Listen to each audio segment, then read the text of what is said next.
Anti-Judaism has been called a total or partial opposition to Judaism, and to Jews as adherents of it, by persons who accept a competing system of beliefs and practices and consider certain genuine Judaic beliefs and practices as inferior. Others, including Hannah Arendt, consider anti-Judaism distinct from antisemitism, which is based upon racial or ethnic prejudices. Pre-Christian Roman Empire. In ancient Rome, religion was an integral part of the civil government. Some emperors were proclaimed gods on earth, and demanded to be worshipped accordingly throughout the Roman Empire. This created religious difficulties for monotheistic Jews and worshippers of Mithras, Sabazius and early Christians. Jews were prohibited by their biblical commandments from worshipping any other god than that of the Torah. The crisis under Caligula has been proposed as the first open break between Rome and the Jews, even though problems were already evident during the census of Quirinius in 6 and under Sejanus. After the Jewish-Roman Wars, Hadrian changed the name of Iudaea province to Syria Palestina and Jerusalem to Aelia Capitolina in an attempt to erase the historical ties of the Jewish people to the region. In addition, after 70, Jews and Jewish proselytes were only allowed to practice their religion if they paid the Jewish tax, and after 135 were barred from Jerusalem except for the day of Tisha B'Av. Flavius Clemens was put to death for living a Jewish life, or drifting into Jewish ways, in the year 95 CE, which may well have been related to the administration of the Jewish tax under Domitian. The Roman Empire adopted Christianity as its state religion with the Edict of Thessalonica on 27 February 380. See State Church of the Roman Empire. Christian anti-Judaism. Early Christianity and the Judaizers. Christianity commenced as a sect within Judaism, so-called Jewish Christianity. It was seen as such by the early Christians, as well as Jews in general. The wider Roman administration most likely would not have understood any distinction. Historians debate whether or not the Roman government distinguished between Christians and Jews before 96 CE, when Christians successfully petitioned Nerva to exempt them from the Jewish tax on the basis that they were not Jews. From then on, practicing Jews paid the tax while Christians did not. Christianity is based on Jewish monotheism, scriptures, liturgy, and morality. The main distinction of the early Christian community from its Jewish roots was the belief that Jesus was the long-awaited Messiah, as in the Confession of Peter, but that in itself would not have severed the Jewish connection. Another point of divergence was the questioning by Christians of the continuing applicability of the law of Moses. Though the apostolic decree of the apostolic age of Christianity appears to parallel the Noahide law of Judaism, the two issues came to be linked in a theological discussion within the Christian community as to whether the coming of the Messiah annulled either some or all of the Judaic laws in what came to be called the New Covenant. The circumcision controversy was probably the second issue during which the theological argument was conducted in terms of anti-Judaism, with those who argued for the view that biblical law continued to be applicable being labeled Judaizers or Pharisees. The teachings of Paul, whose letters comprise much of the New Testament, demonstrate a long battle against Judaizing. However, James the Just, who after Jesus' death was widely acknowledged as the leader of the Jerusalem Christians, worshipped at the Second Temple in Jerusalem until his death in 62, 30 years after Jesus' death. The destruction of the Second Temple in 70 CE would lead Christians to doubt the efficacy of the ancient law, though Ebionism would linger on until the 5th century. However, Marcion of Sinope, who advocated rejecting the entirety of Judaic influence on the Christian faith, would be excommunicated by the Church in Rome in 144 CE. Anti-Judaic polemic. Anti-Judaic works of this period include De Adversis Illudaus by Tertullian, Octavius by Minucius Felix, De Catholici Ecclesia Unitate by Cyprian of Carthage, and Instructionis Adversus Gentium Dios by Lactantius. The traditional hypothesis holds that the anti-Judaism of these early fathers of the Church were inherited from the Christian tradition of biblical exegesis, though a second hypothesis holds that early Christian anti-Judaism was inherited from the pagan world. Taylor has observed that theological Christian anti-Judaism emerged from the Church's efforts to resolve the contradictions inherent in its simultaneous appropriation and rejection of different elements of the Jewish tradition. Modern scholars believe that Judaism may have been a missionary religion in the early centuries of the Christian or Common Era, converting so-called proselytes, and thus competition for the religious loyalties of Gentiles drove anti-Judaism. The debate and dialogue moved from polemic to bitter verbal and written attacks one against the other. To Tarfon is attributed a statement about whether scrolls could be left to burn in a fire on the Sabbath. A disputed interpretation identifies these books with the Gospels. The Gospels must be burned, for paganism is not as dangerous to the Jewish faith as Jewish Christian sects. The anonymous letter to Dionysius was the earliest apologetic work in the early Church to address Judaism. Saint Justin Martyr wrote the apologetic dialogue with Trypho, a polemical debate giving the Christian assertions for the messiahship of Jesus by making use of the Old Testament contrasted with counter-arguments from a fictionalized version of Tarfon. For centuries, defenders of Christ and the enemies of the Jews employed no other method than these apologetics. Apologetics were difficult as Gentile converts could not be expected to understand Hebrew. Translations of the Septuagint into Greek prior to Aquila would serve as a flawed basis for such cross-cultural arguments, as demonstrated by Origen's difficulties debating Rabbi Simlai. Though Emperor Hadrian was an enemy of the synagogue, the reign of Antonius began a period of Roman benevolence toward the Jewish faith.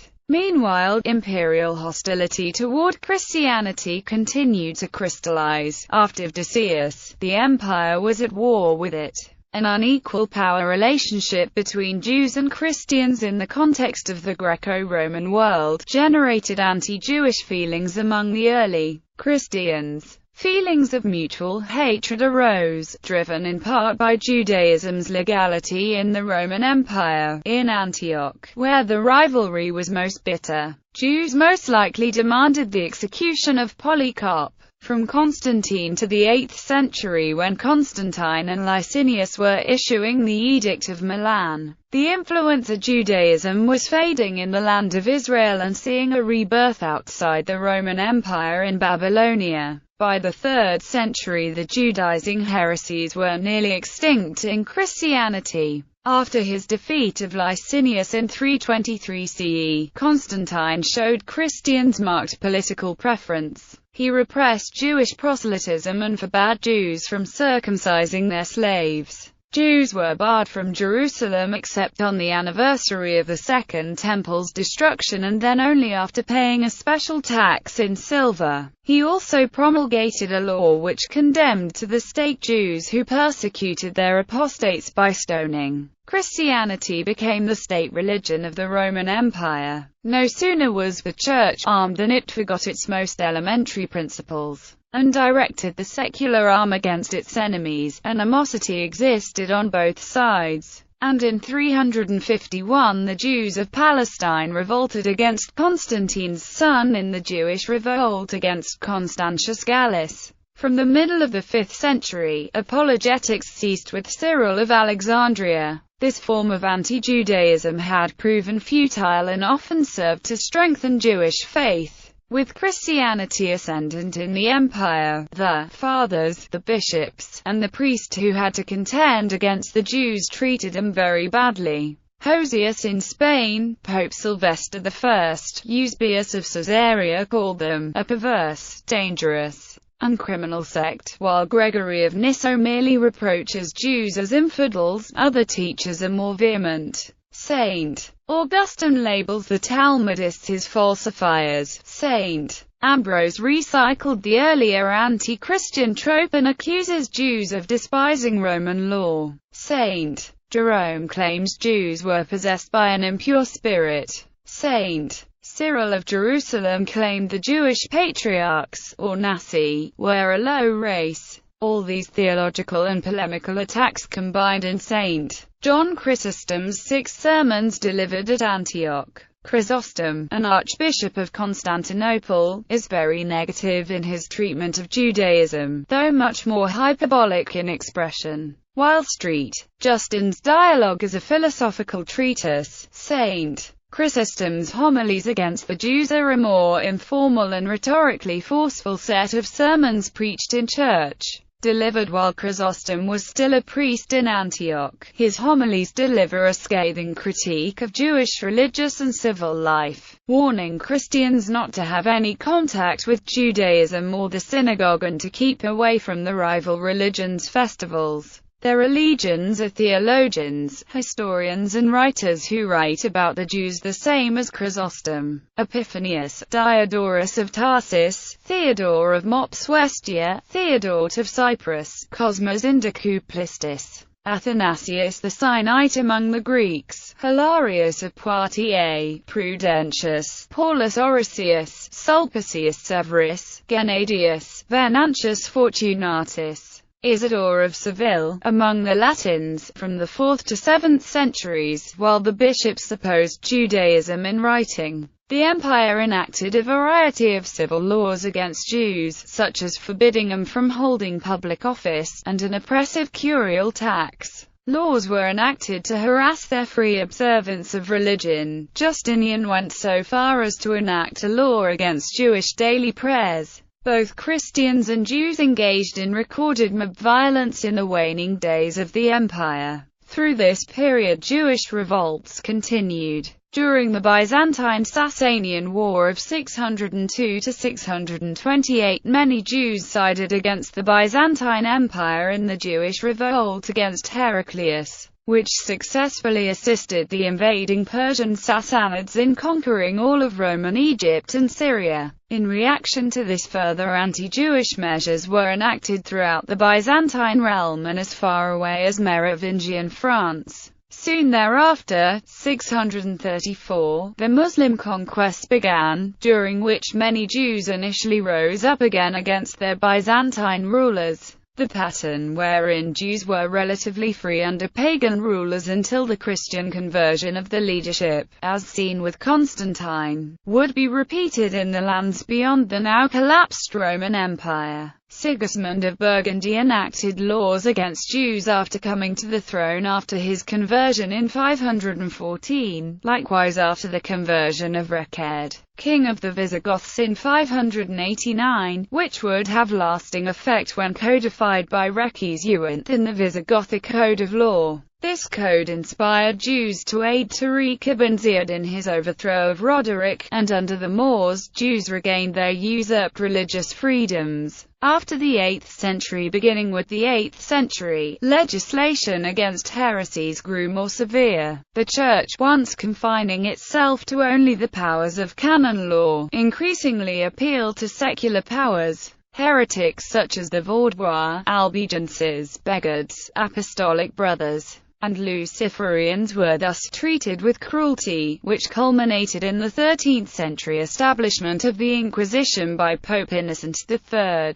Jews were not ignored by such legislation, either, as they allegedly instigated Christians to Judaizations, either directly or unconsciously, by their existence. They sent forth metaphysicians such as Amory de Beaucuteni and David de Dinan. The Passagians followed Mosaic law. The Orleans heresy was a Jewish heresy. The Albigens taught Jewish doctrine as superior to Christian. The Dominicans preached against both the Hussites and the Jewish supporters, and thus the imperial army sent to advance on Yanzisca massacred Jews along the way. In Spain, where Castilian custom had granted equal rights to Muslims, Christians, and Jews, Gregory XI instituted the Spanish Inquisition to spy on Jews and Moors wherever, by words or writings, they urged the Catholics to embrace their faith. Usury became a proximate cause of much anti-Jewish sentiment during the Middle Ages.